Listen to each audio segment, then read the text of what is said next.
Salut tout le monde et je sais pas pourquoi je suis autant enjoué étant donné ce dont je vais parler aujourd'hui. À l'exception de ceux composant le projet What a Cartoon, jusqu'ici j'ai assez peu parlé de courts-métrages, et c'est quand même dommage étant donné le grand nombre de courts-métrages d'animation intéressants qui existent et qui se trouvent plus ou moins facilement sur internet. Du coup aujourd'hui on va changer un peu cela et parler de Opal de Jack Stauber. Ah regardez comment ça a l'air de respirer la joie de vivre. Non? Oh bah, moi je sais pas ce qu'il vous faut alors les gars, hein. Opal est un court-métrage provenant des cerveaux malades de chez Adult Swim, donc vous vous imaginez déjà bien que ça va être quelque chose, et surtout provenant de celui de Jack Stauber, un chanteur-compositeur connu outre-Atlantique pour son style étrange et complexe qui se reflète aussi dans ses œuvres en animation et dessin. Un artiste polyvalent en somme, non seulement parce qu'il fait dans la musique et dans l'animation, mais aussi parce que son style d'animation semble lui-même divisé en plusieurs styles, et fait sous plusieurs supports, allant de la stop motion à la 3D, en passant par du graphisme genre Paint. Et malgré cette variété, son art reste toujours reconnaissable et surtout particulièrement mémorable. Ou traumatisant, c'est à vous de voir. On va s'éclater. Opal est à l'heure où cette vidéo voit le jour sa plus récente création, diffusée sur Adult Swim et rendue disponible sur leur chaîne YouTube aux alentours d'Halloween 2020. Il se trouve cependant que ce n'est pas son coup d'essai avec la filiale adulte de Cartoon Network. Elle lui doit notamment une mini-série de très court métrage appelée Shop a Pop Opera. Une mini-série sur un homme faisant des courses dans un supermarché.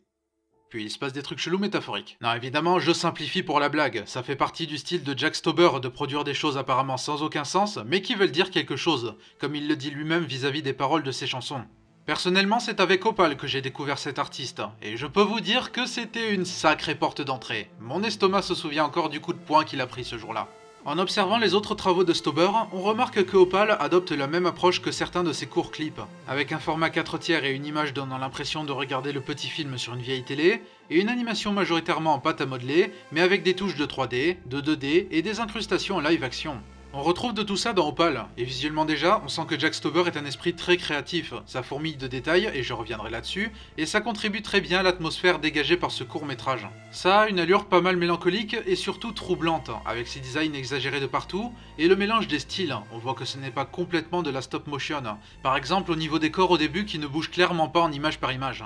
Moi, ce qui me perturbe le plus avec ces designs, c'est les petites mâchoires qu'ils ont en comparaison de leur bouche ridiculement grande. Juste...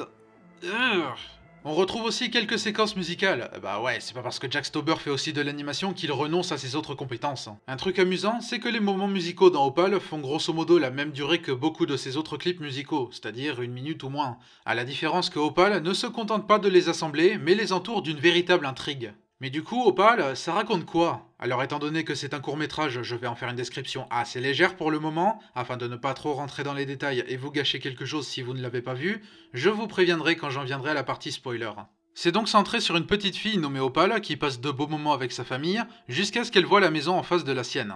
Malgré la réaction de ses parents qui ne souhaitent pas qu'elle s'y attarde, elle est attirée par des cris étranges qui en proviennent et décide d'investiguer. Et dans la maison, elle croise des personnes toutes plus fracturées les unes que les autres, et chacune a droit à son petit numéro musical pour comprendre un peu mieux les rouages de son esprit. Voilà, ça, c'est les grandes lignes. Et du coup maintenant, je vais être obligé de spoiler si je veux parler plus en profondeur du court-métrage. Alors je vous y redirige. C'est sur la chaîne YouTube d'Adult Swim, et ça ne dure que 12 minutes et demie, en espérant que vous y connaissez en anglais. Mais bon voilà, si vous ne voulez pas que je vous gâche ce court-métrage, allez le voir et ne revenez pas ici avant que ce soit fait, d'accord? Allez, à dans 12 minutes et demie.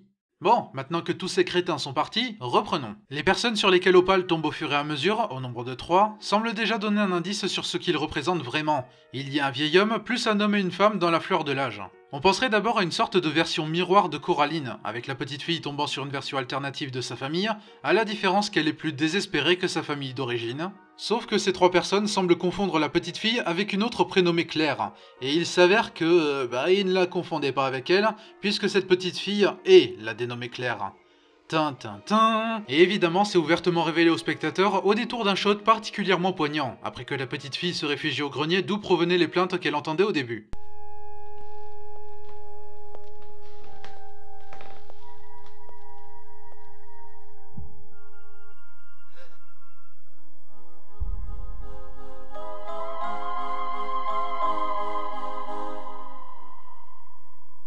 Bon, vous m'excuserez, je vais aller dans un coin pleurer toutes les larmes de mon corps en écoutant OK Computer. Bon allez, à tout à l'heure. 2 hours later.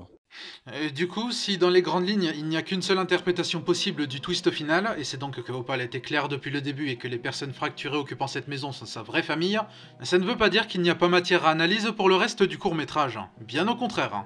Le nombre de détails sujets à analyse dans Opal est juste hallucinant. En 12 minutes 30, Jack Stauber déploie une richesse sérieusement impressionnante, non seulement en termes de créativité, mais aussi en termes de métaphores et de symbolisme. Ce qui fait que j'adore la section commentaires sous le court-métrage sur YouTube. Beaucoup de personnes apportent leur contribution à l'analyse globale et disent des choses vraiment intéressantes sur des détails ayant échappé à mon petit cerveau.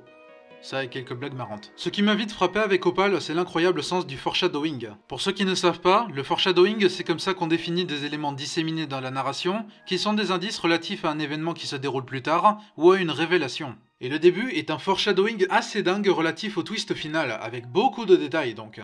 Le court-métrage commence par une sorte de montage où l'on voit des items qui correspondent à chaque membre de la famille de Claire, dans l'ordre son grand-père, son père et sa mère, nous préparant déjà à la découverte des personnes habitant la maison. Ensuite, lors de l'apparition du titre, une fenêtre s'ouvre et nous conduit vers la maison fantasmée, signalant d'office que c'est par cette fenêtre que Claire regarde le panneau d'affichage, lui permettant d'échapper à sa réalité. Sur le premier plan où l'on voit le père fantasmé, il a une position étrange, comme s'il était figé, avant de soudainement prendre vie, car sa première position est en fait la position qu'il a sur le panneau d'affichage.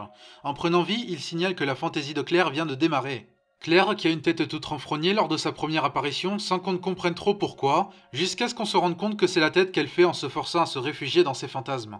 Elle palpe son hamburger d'une façon qu'on pourrait interpréter par la petite fille se demandant si ce qu'elle est en train de vivre en ce moment est réel. Dans les yeux de ses faux parents, Claire est reflétée, alors que dans ses yeux à elle, tout ce qui se reflète ce sont les lumières de spot, comme ceux du panneau publicitaire, que l'on voit d'ailleurs flotter au-dessus de sa fausse famille quand elle se met à chanter. Et au-delà du visuel, il y a aussi 7 paroles durant leur chanson. Déjà, ça sous-entend qu'elle a des problèmes et que cette famille la réconforte, et surtout à des miles loin d'elle, comme la franchise promue par ce panneau qui se trouve à 9 miles de la résidence de Claire. Bref, on a déjà beaucoup d'éléments prouvant la force de storytelling du court-métrage, et surtout sa grande faculté de revisionnage pour donner une signification à tout ce qui est déployé. Plusieurs thèmes se dégagent de la narration, notamment l'évasion de la réalité pour se réfugier dans l'illusion. Et là encore, Opal nous donne assez vite les cartes en main à ce sujet, sans qu'on ne s'en rende forcément compte de prime abord. Avec le montage du début, où l'on voit donc les items propres à chaque membre de la famille de deux façons différentes, une fois calme et posée, et une fois sous une musique plus enjouée et de façon plus fantaisiste. Ces objets sont la façon pour chaque adulte d'échapper à la réalité, et les deux façons dont ils sont montrés marquent une sorte de différence entre la façon dont nous pourrions les voir et la façon dont ils pourraient les voir. D'autant que la deuxième façon laisse apparaître à chaque fois des spots lumineux tout autour, évoquant le panneau d'affichage qui est le moyen d'évasion de Claire, et soulignant donc qu'elle n'est pas si éloignée d'eux sur ce point. On parle aussi d'évasion de la réalité dans la mesure où chaque adulte est narcissique à sa manière en refusant d'assumer sa responsabilité, et on s'en rend compte en faisant attention à ce qu'ils disent ou ce qu'ils chantent. La chanson du grand-père par exemple a comme refrain « Tell me, why does it sound so easy to breathe on TV ?» Il blâme la télé, qui est pourtant un de ses moyens de refuge et selon ses termes un endroit où il est populaire, pour lui renvoyer des illusions sur quelque chose d'aussi simple que respirer. Parce que bon, à quel moment ce serait le fait qu'il s'engloutisse des paquets de cigarettes à la chaîne? Petite parenthèse d'ailleurs, mais la chanson du grand-père doit être ma préférée du lot. Je suis admiratif d'à quel point elle est catchy alors que ses paroles sont vraiment déprimantes. Plus subtil encore, le père, qui ne voit que lui-même sous tous les angles possibles, ne peut que supposer le regard des autres. Or il dit ceci. Everybody's so mad at me, like, I'm growing though, like, why be so negative? Why do people look at me like the way you probably are right now? Et enfin, la mère, qui est sans doute l'exemple le plus déprimant des trois, qui déjà voit en Claire un soutien pour prendre soin d'elle, comme c'est explicitement souligné dans sa chanson. Mama needs a little girl to land on. Mama needs a little girl to fall in her arms. Et elle aussi en vient à rejeter la faute sur les autres, qu'ils sont dans le déni et qu'on ne lui montrerait dans un sens pas assez de respect malgré ce qu'elle ferait. You should be more considerate, honestly, but I forgive you. I forgive every single one of you. Every night. Our adversaries are in denial. They don't know the wrong they do. Oh. And they never repent how I want them to. C'est effrayant à quel point ce personnage semble manipulateur envers sa petite fille même, en se plaçant comme victime pour attendrir sa fille, qu'elle ne voit que comme quelqu'un pour prendre soin d'elle-même, alors qu'en plus, elle cache quand même quelque chose qu'elle refuse d'assumer. How did this get so bad? I feel terrible for all the things. I feel terrible. Du coup, c'est poignant de se dire que dans un sens, Claire tombe dans le même piège de tentative d'échapper à la réalité par impuissance, par impossibilité d'aller chercher de l'aide, comme semble le confirmer le dernier plan du court-métrage, montrant cette unique maison dans le paysage, renforçant sa solitude. Et ce qui est d'autant plus bouleversant, c'est que quand on a le twist final en tête et qu'on regarde à nouveau le court-métrage, on prête plus d'attention au fait que, normalement, Claire sait ce qui habite cette maison, qui est en fait la sienne, alors que là, c'est comme si elle redécouvrait totalement sa vraie situation, comme si elle s'était conditionnée à l'échappatoire dans son imagination. Autre chose qui m'a assez bouleversé, c'est la façon dont Opal utilise le motif du regard. On avait déjà des indices avec le coup des lumières reflétées dans les yeux de Claire, mais ça va plus loin. Dans sa fantaisie, les faux membres de sa famille chantent à Claire non pas qu'ils l'aiment, mais qu'ils la voient. Et c'est un leitmotiv parcourant la narration, avec sa vraie famille qui semble ne pas la voir. Le grand-père ne la voit pas parce qu'il est aveugle, le père ne la voit pas parce qu'il ne voit que son reflet, et la mère ne la voit pas correctement parce qu'elle est basiquement défoncée. Mais en fait, il la voit, mais d'une façon différente, et chacun pourra assouvir ses propres besoins. Le grand-père la voit comme ses yeux pour attraper ses cigarettes, le père comme son miroir pour qu'elle porte attention sur lui, et sa mère comme son soutien psychologique, comme des pilules médicales. D'ailleurs, pour revenir brièvement sur la métaphore de l'échappatoire, mais je trouve ça assez drôle, si je puis dire, que le grand-père se réfugie notamment dans la télévision, alors qu'il est aveugle, et le père dans son propre reflet en forme d'autosatisfaction, alors qu'on voit très brièvement son vrai visage complètement déformé. Et pas du tout creepy. Claire aimerait être vue pour ce qu'elle est, une petite fille cherchant l'affection et les encouragements de sa famille, que, en l'état, elle ne peut pas lui fournir, puisqu'elle l'entraîne avec elle dans quelque chose de déprimant. Elle ne veut pas être vue seulement comme un moyen de satisfaire les addictions respectives. C'est d'autant plus sinistre de se dire qu'une petite fille pense à cet angle d'approche. Ça s'intègre bien dans le court-métrage avec sa façon de distordre à peu près tout, mais pour servir quelque chose de moins fictionnel qu'on aimerait que ça le soit. Parce que oui, le plus flippant dans ce court-métrage, ce n'est pas l'atmosphère ou l'imagerie, c'est que ça dépeint une situation qui peut très bien arriver dans notre réalité.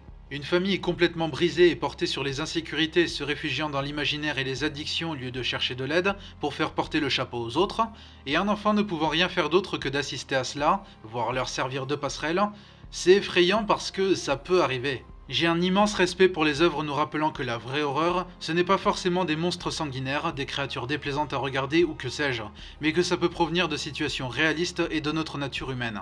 Du coup, je dis chapeau Opal pour retranscrire tout cela d'une façon unique, mature et terriblement marquante. Ah, Stober, Adult Swim. Bien joué, sacrifice de... Bref, je pourrais continuer encore longtemps côté analyse des détails et des situations, mais la vidéo est déjà sans doute aussi longue que le court-métrage lui-même, et puis il y a déjà beaucoup d'analyses toutes plus intéressantes les unes que les autres dans ces commentaires. Et si vous avez votre propre point de vue sur des choses parcourant Opal, parce que bon sang qu'il y a du matériel et que je ne pense pas que quoi que ce soit ait été laissé au hasard, n'hésitez pas à me le faire savoir. Merci à vous d'avoir regardé cette vidéo, et on se retrouve lors de la prochaine chronique. Ciao! Sing to me. Our dear